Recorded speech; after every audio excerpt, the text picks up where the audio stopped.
Nehassaiu deGannes, playing Cynthia. Cynthia has worked at Olmsted's for 24 years. She started there when she was 19. She's born and raised in Berks County. We don't hear much about Cynthia's parents. We hear about some of the other characters' parents, but not so much about Cynthia. So I did a little bit of research about Berks County and learned that even historically, just shortly after the Civil War, a lot of African Americans escaping enslavement landed in Berks County because there were iron foundries there, and they were able to work either at the foundries or sort of in the hinterland economy of the foundries.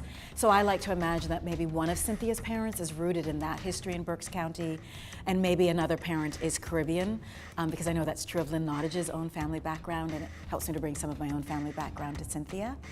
She has a son, Chris, who is college bound, which is really exciting because no one in Cynthia's family has been to college.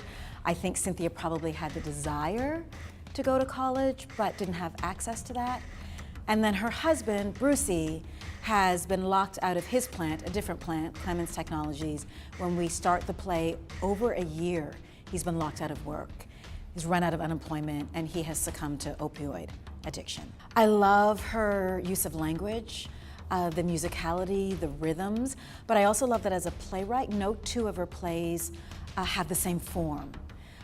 So as a playwright, she's constantly, I think, sort of exploring and finding the right form to tell whatever story she's tackling. I also love that as an African-American playwright, she's really interested in cross-cultural connections, in the intersection of race and class, but doesn't shy away from the human complexity of that. Her characters are fully aware of the forces at play. And yeah, it's just a rich cauldron in which to play.